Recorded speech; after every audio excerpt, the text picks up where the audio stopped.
everybody. Perfect. Welcome to episode 14 of Sprites, Bytes, and Pixels. We have a very special guest with us today. We have the master of Greece, the king of Greece. We have Bobby Van L with us. And we're going to be talking about something that is pretty fun in some cases, but kind of dark. It's fun and dark. So like sometimes it's fun. And for one party, it's fun. For the other party, it's just really sad. And that is getting scammed. How do you not get scammed? And we're going to be talking about that. All three of us have some stories to share. So episode 14, that's what it's going to be all about. And I know we introduced this thing about games that we are currently playing. So maybe let's start with Bobby giving us some insights into what he's been playing recently. So right at this moment, I'm not playing anything, unfortunately. I'm in the process of selling my house. So my house is sad. All the games are packed away. But I literally just about a week and a half ago finished Axiom Verge. And I really liked it. To me, it was Metroid with a weird story. But it was good. I enjoyed it. I know Wilson has finished it recently too. What's up? What did you think of the soundtrack? Great soundtrack, except for that one song that we talked about that just you hear over and over and over again every time you go into that world. Oh yeah, it's the one that's got like that ethnic sound. Middle Eastern vibe, yeah. Yeah. Yeah. Interesting. All right, I haven't given that a shot yet. Wilson, what are you playing? I've been playing Crosscode. Before that though, I was playing Axiom Verge, and Bobby kind of inspired me to try Axiom Verge. I had tried it before, I liked it, and went back to it, years later. Put a lot of time into it, found a lot of stuff, and then kind of moved on to Crosscode. And Crosscode, Robin, oh my God, Crosscode. I've never even heard of this game. Amazing. Okay. Yeah, I never heard of it either. Yeah. So Crosscode is like an action RPG. But it's got like, it feels like I'm playing like a PlayStation 1 game. It's got some like Wild Arms sounds to it. It's got some like Super Nintendo sounds to it. The premise of the game is that you're inside a video game. You're playing like an MMO with like all these other people, but the combat is amazing. It's got puzzles. I keep telling people it reminds me of Alundra. Alundra had like very difficult puzzles, very difficult combat. I've died a lot, but every time you get better and better because like you're learning the fundamentals of the game and the battle system.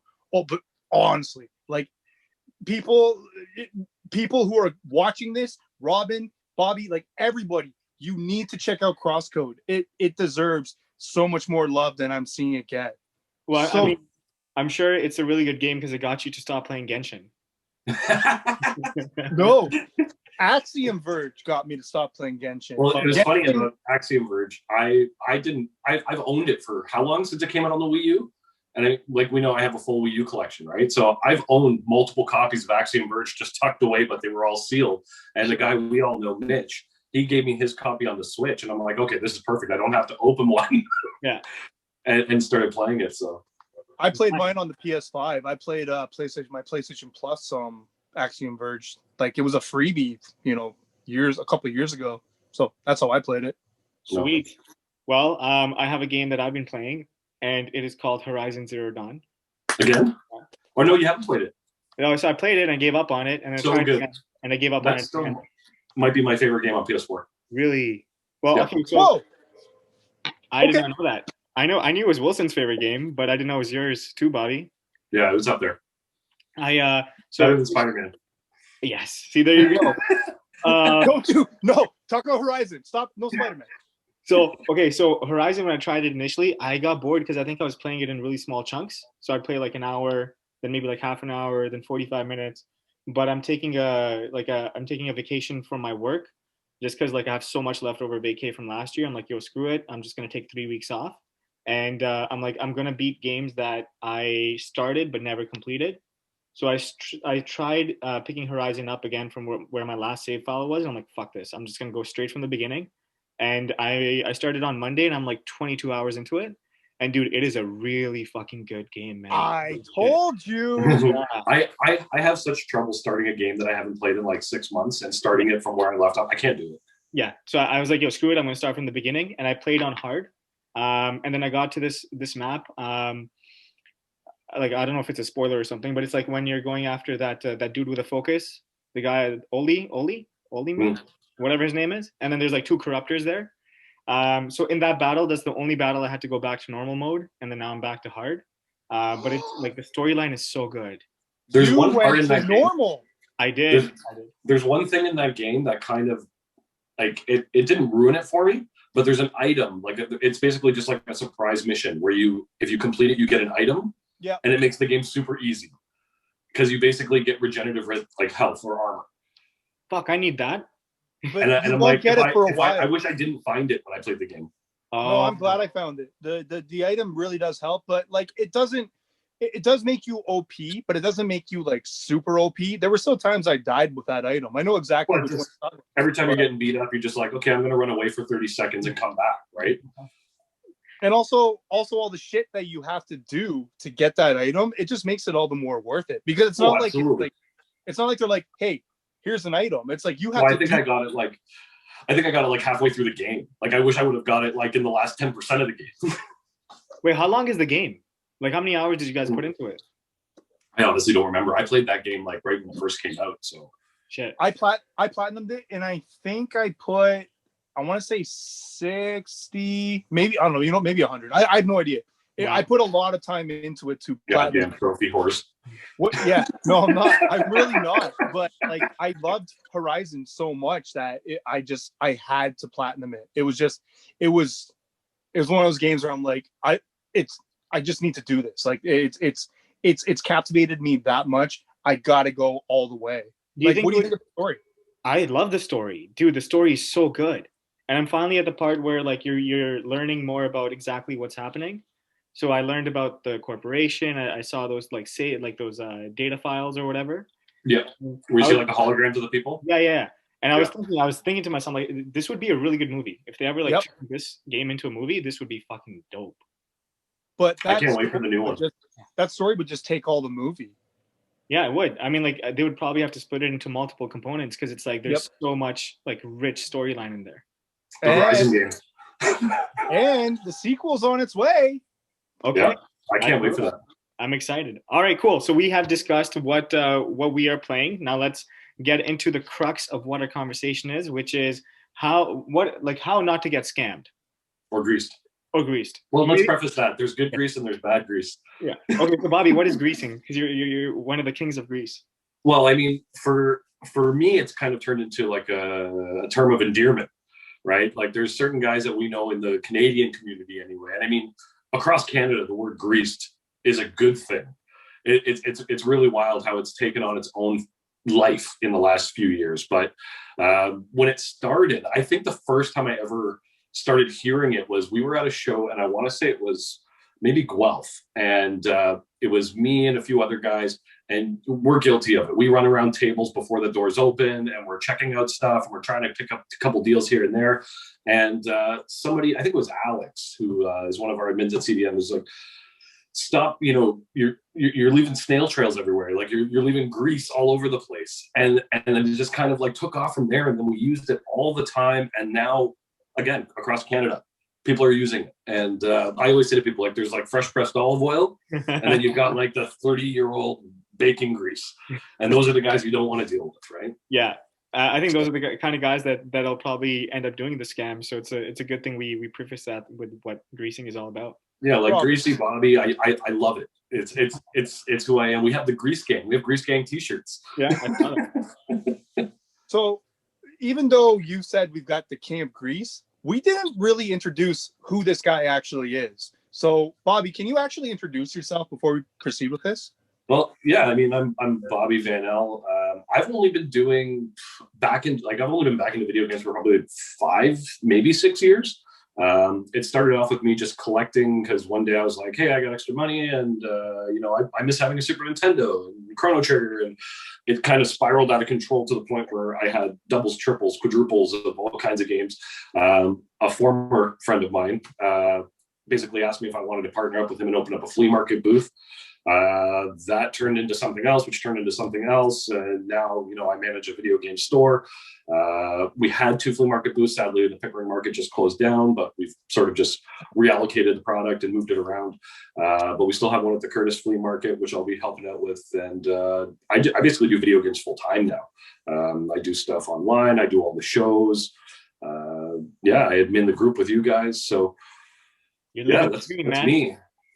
You're living the dream, doing gaming full time. Don't Right? say that. I hate that phrase. Why do you hate that phrase, Wilson? Living the dream. I don't know. Like Mm. whenever you ask them how they're doing and they say living the dream, it Wilson just and I've sounds had this like conversation so fuck many off, don't times. talk. Okay, but I that's used to say it just to spite him. But that's It's more often used as sarcasm than it is for like positive, thinking. well, I'm using it in a positive context. That's okay. Yeah. Yes, I so still hate that's it. what I'm doing because I'm a nice guy. I don't think I'm not. Nobody's called me Greasy Robin yet, so I'm kind of sad about that. Maybe one day that'll happen.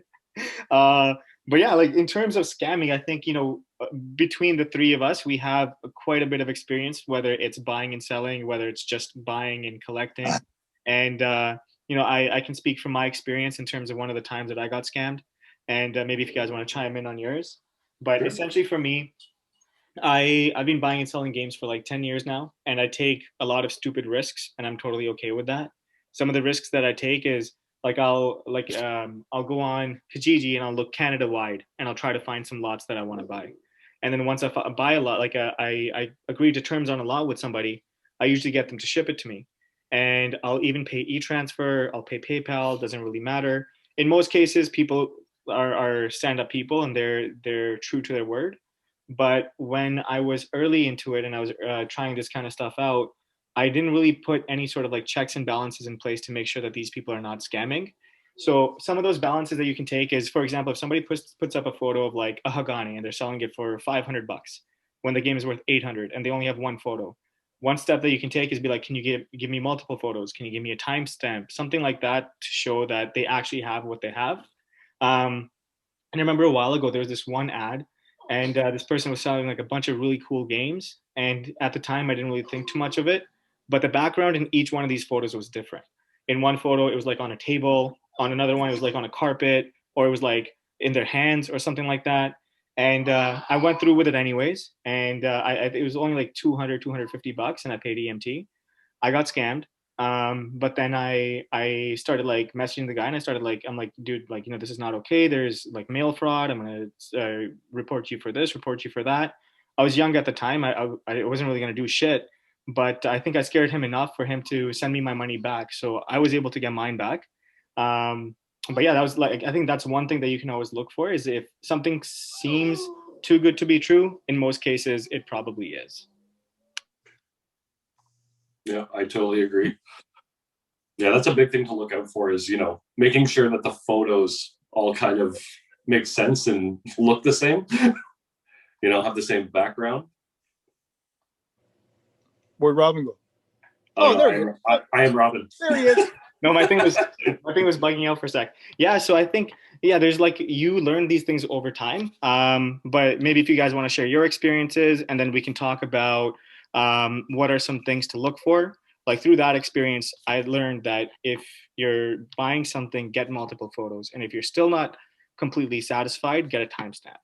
So I'd like timestamps are always a good thing because with a timestamp, that person proves that they own it. And what a timestamp is it's basically a picture of like it's usually a piece of paper with the person's name and the today's date, and it's with the item. So that person is able to show you, hey, I just took this picture of this item for you to see that I actually own this.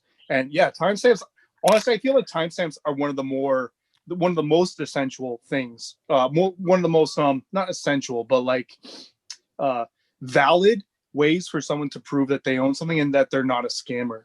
I just took a timestamp today. I made a trade and I got a graded Super Mario Sunshine and then a sealed Pokemon Puzzle League, and Alpha Sapphire and a Mario Galaxy.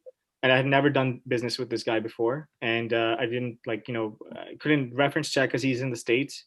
So he just messaged me about like an item that I had for sale. So we ended up doing a trade. But he sent me a timestamp, and like without that, I would have been hesitant because I sent like an item plus I sent money, friends and family. So both of those together meant that essentially like there's a good likelihood I wouldn't have a lot of protection. But I used a timestamp, and the guy was totally cool with it. Had no issues giving me multiple photos. So things worked out. Well, not to get you all stressed out, Robin. He might have sent you a timestamp. Doesn't mean he's going to send the item. No. Hopefully, it mitigates my risk. All right, you can see it now, ladies and gentlemen. Robin just got scammed. It can happen to anybody. I know. He's playing the odds. He's playing his odds. I know. That's all I do. I don't gamble, but I'm happy to gamble on games. Yeah. So Bobby, what's your... yeah? Sorry. Go on. So Bobby, before we go into what your story is, I just wanted to say what my background is, and it's in relation to a story that Bobby's probably going to be telling us, and it's Highway 410, which runs from through Brampton, from Mississauga all the way through Orangeville. Just wanted to say that and kind of lay the land out so Bobby can give us his feedback. Yeah, well, I mean, you guys both recognize this kid behind me. Before Bobby says his, because his is a huge story, and his is probably, I think Bobby's gotten scammed the worst than all of us, at least in value wise. So I'll give it's the best story though. Sorry? It's the best story though. It is. So we'll save the best for last. Okay. So for me, I got scammed on a Pikmin 2. Someone was selling a Pikmin 2 for GameCube. I think they wanted $60 for it at the time. And I messaged them and we had a great conversation. I'm a very friendly, social person. So I can have a huge conversation with somebody while we're talking about the game.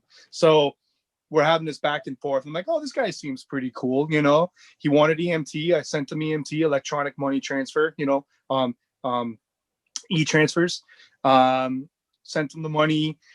He said he'd send me to tracking. He never sent me to tracking. He said he did that. He did the things that many scammers do where they say, oh, I left it, the receipt's in my girlfriend's car, or I can't find the receipt with the tracking number, but it's good to go. And you ask him, have you sent out the game yet? No, don't worry about it.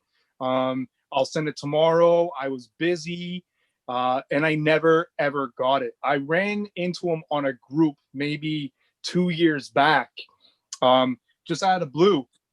And he had commented on something. And I said to him in the comment, I said, I'm still waiting on that GameCube game that you never sent me. And I gave all these screenshots of the conversation, and everybody saw it, and everybody was giving him shit.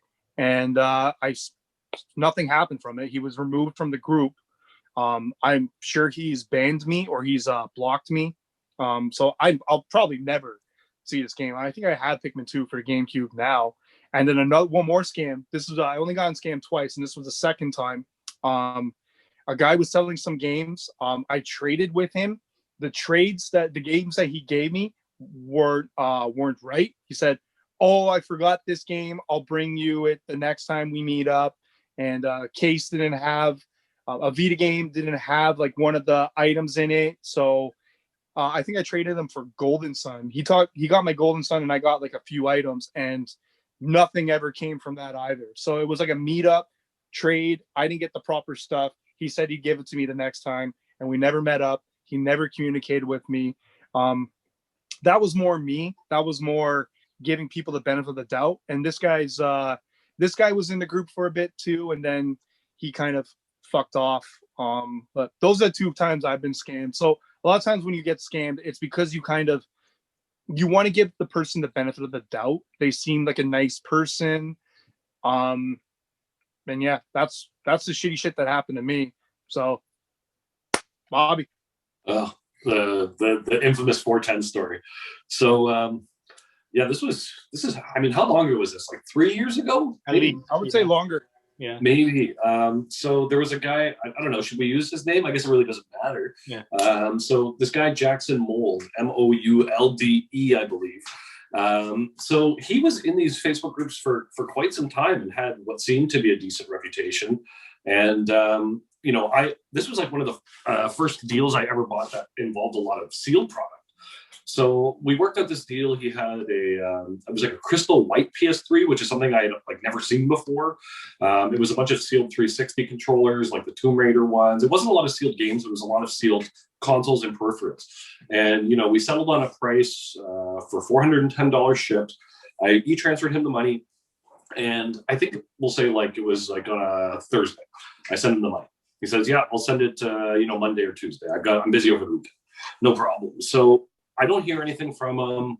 over the weekend, and I don't hear anything from him probably until like a week later. So I reach out to him and I just say, like, hey, what's going on? Radio silence, nothing. So I wait another weekend, wait. Finally, the guy reaches out to me after I've messaged him probably a half a dozen times. And he tells me that he was in a car accident. So I say, I'm really sorry to hear that. How's my stuff? So no, you don't know what to do in these types of situations because, I had a feeling in the back of my head that it was all, a lie, but at the same time, you just don't know, and you don't want to be an asshole. Well, so that's I what they told do. him, Like scammers look for your sympathy. That's exactly. another scammer technique. Yeah. So I said, after a couple of days of talking to him, I'm like, okay, so where's the stuff? When are you going to be able to ship it out? Do you have a friend who can ship it out? Oh, well, that's the thing. All the stuff was in the car. I had it all packed up. It was all in boxes, ready to be shipped, and it was in the backseat of the car. Okay, well, how bad was the car? Because, if the stuff is all boxed and sealed product in another box, presumably there's got to be something, maybe even a controller that survived. Oh, well, that's the thing. So I got ran off the road by a tractor trailer, and the car ended up halfway submerged in a ditch, and it was underwater, and I lost my phone, so I can't give you a photo of it, and that's why I couldn't get back to you. But don't worry, I'm going to pay you back, I promise. And this went on for weeks and weeks and weeks, and then I held my tongue for a long time. I had told a few people about it, personal friends, and just saying, like, this is what I'm going through right now. And I gave this guy probably a month and a half, 2 months to make it right. And then I put it on the Facebook. I put it on Facebook. The internet found out about it, and this guy just got destroyed. I remember people were like reverse looking up his phone number. There must have been 1,000 comments on his Facebook page. People were reaching out to his family members and commenting on their Facebook page. This is the thing about, scamming somebody on Facebook specifically. I'm sure Instagram and other, social media platforms aren't a good idea either. But the stuff I've seen on Facebook, you scam somebody on Facebook in the video game community, and you better just delete your profile. Because you're toast. Like there was just this guy, nobody knows where he is anymore. He was out of Abbotsford, BC. And I've even reached out to some of the guys who are local there, and they're like, we don't know where this guy is. He's underground. Yeah, I think like one good thing about the whole gaming community is we're really tight knit. So if one person gets scanned, like everybody will have your back, especially if somebody has a good reputation. But I mean, the 410 number has now just become infamous. Anytime somebody posts anything that's worth $410, anytime somebody mentions the phrase 410 for whatever reason, first of all, this guy behind me comes out and sheds a tear, and that's just that gets posted every single time. And like I've got a T-shirt, the Grease Gang T-shirt has 410 on the side. Like, never forget. Rest in peace. Wait, so that's the 410 story. Who was it that had the Snickers story? Was that you? Landon Bradbury. Landon Bradbury. Oh shit. Yeah. I don't know the total ins and outs of that story. All I know is that somebody was supposed to send him games, and he got Snickers bars. I suppose that it was just so that they could send him a tracking number. Yeah. Right. They just threw anything in a box that had some weight to it and sent it out. I remember seeing Landon at a show like shortly after that Snickers situation had happened, and he was wearing like a Snickers T-shirt. Amazing. Like he embraced it like really good. It was actually really funny. That's the thing. I mean, it sucks getting ripped off, and I mean, to get ripped off for $10, $100, like any amount of money sucks.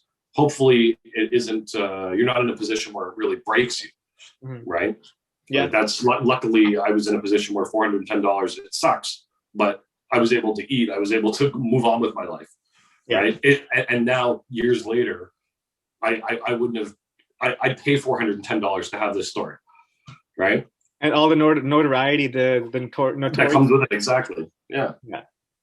No, absolutely. Yeah. So we've taken a look at like how we have been scammed, but maybe let's take a look at some steps that people can take to avoid getting scammed themselves. I feel like I've been doing a lot of talking. Maybe Wilson, if you want to give us some input in terms of how you would try to prevent scams.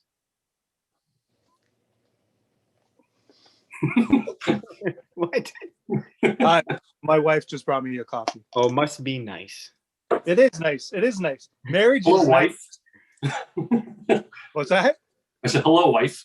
Oh no, she's already gone. She went back upstairs. She doesn't like staying down here. So, Robin, what were you saying before I got my?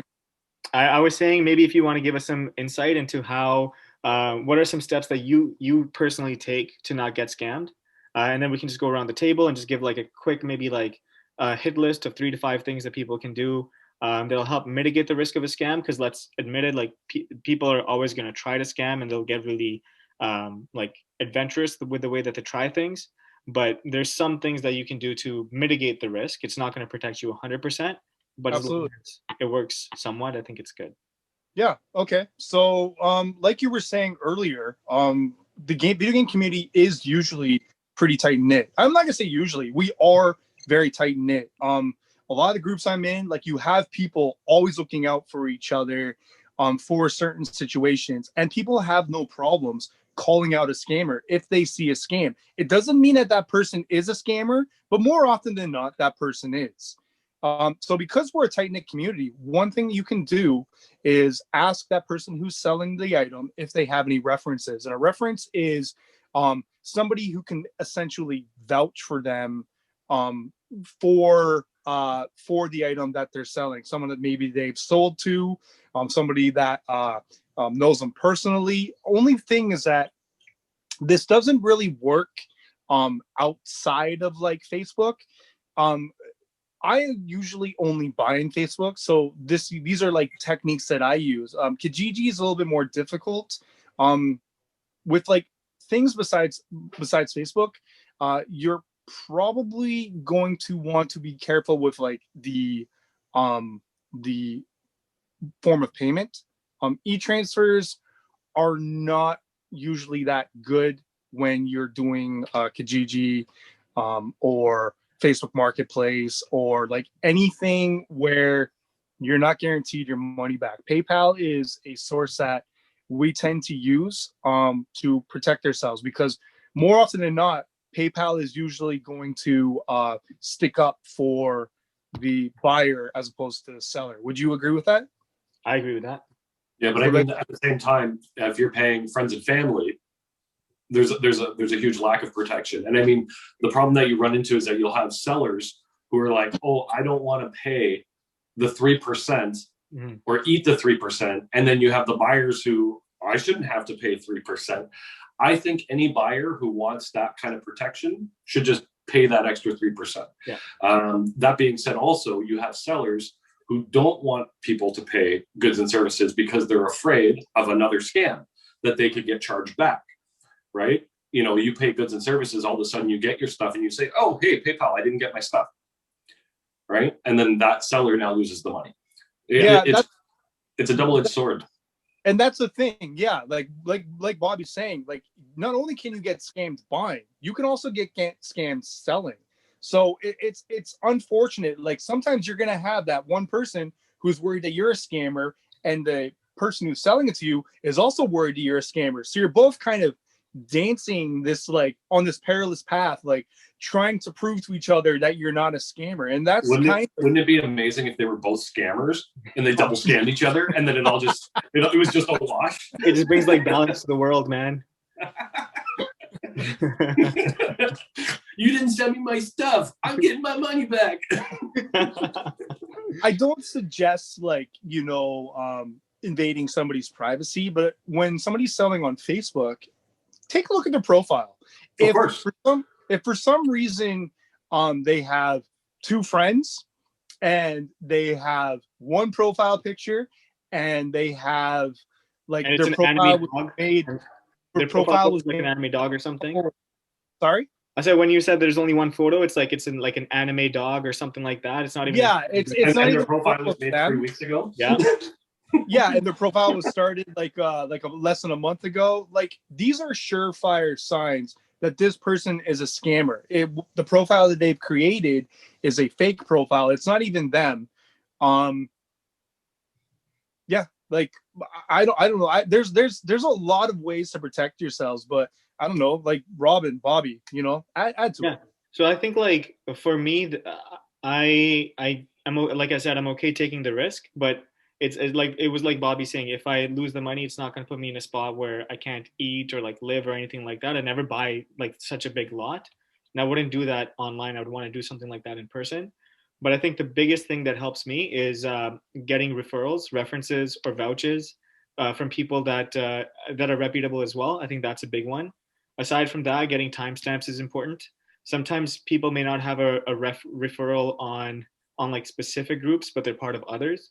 So, for example, when I first started selling in the high end group in the States, I didn't really have any referrals, but I was able to link people to my eBay page, which has like feedback, send them to my Instagram, and just use like different methods to validate that this person is legit and this person is real. I think referrals are the best ones. Aside from that, I think timestamps are good. Even with paying friends and family, there are friends and family, or even paying EMT, there are ways get that money charged back. It's just a much bigger loophole, or like that you have to go through.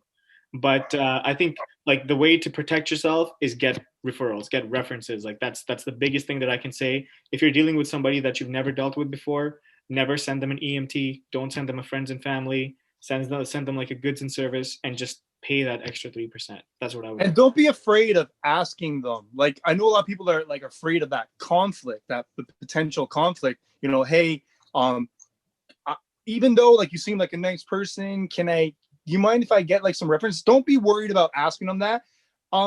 A reputable. I get asked that all the time by members of our Facebook group, and they say, "Oh, like, do you know this person?" And I say, Yeah. I know them. I'm not willing to give a vouch for them because they may have purchased from me, but I've never purchased from them.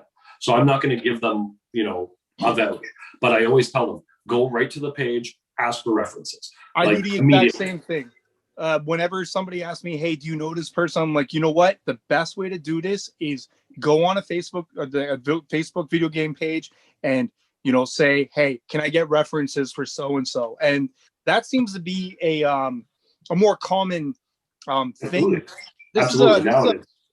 Yeah, these are posts that a lot of people do now because they want that protection. And a reputable buyer or seller won't be worried or won't be offended if you actually, ask them for references. So don't be afraid of that. Don't be afraid of potential conflict, because there's a chance that that person is a scammer. And some of these if they Facebook can't provide posts, you those references, then you're going to be out of money.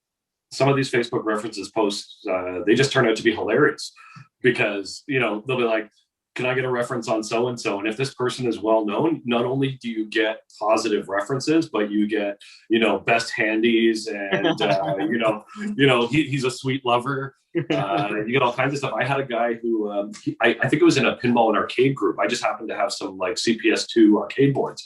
And he's like, yeah, like, I don't know you. He lived in BC. And I said, you're not in this group, but you're welcome to join. And if you want to, I can put up a reference post. And there must have been 175 comments of just guys talking about me getting hand jobs. and that was more than enough for this guy to purchase. It was great. Did you get a hand job? No, I had to give the hand job. Oh, yeah. How would the buyer have rated that hand job out of 10? Dry, but loving.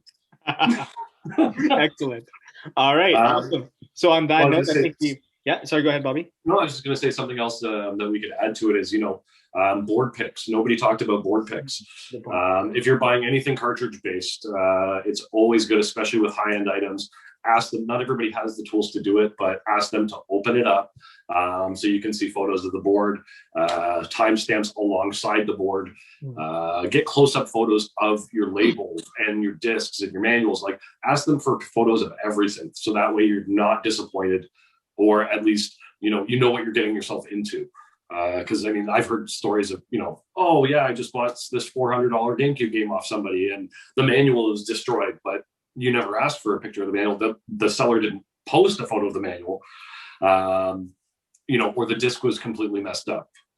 There's so many things that you can avoid just by asking for extra photos of stuff. Yeah. But why are board picks important? Well, because there are reproduction boards, there's reproduction cartridges, there's labels. If anything that's worth money, somebody's faking it. Yeah. And Right. like, if I think one good thing to also do is just educate yourself on how to differentiate between like an authentic game and a fake one.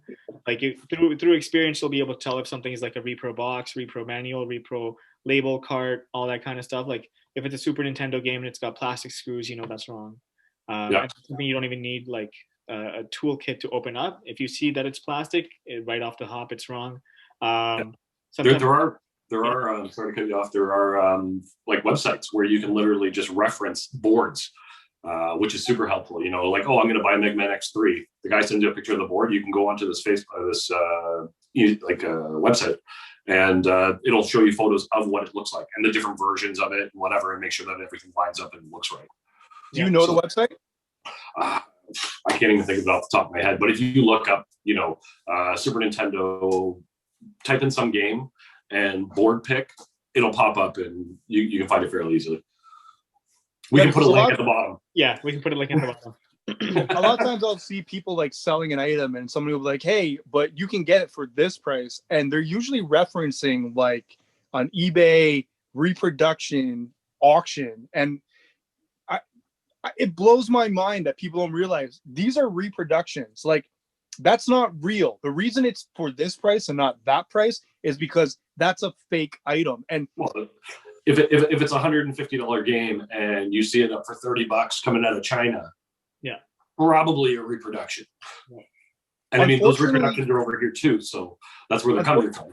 Unfortunately, people just don't have that mindset. Like, they feel like, I don't know, if it's in front of you, then it's real. Like, if I mean, a lot of us have mental problems, right? Like, we could all buy a Mario Party 3 for $30, but we don't, because we're crazy.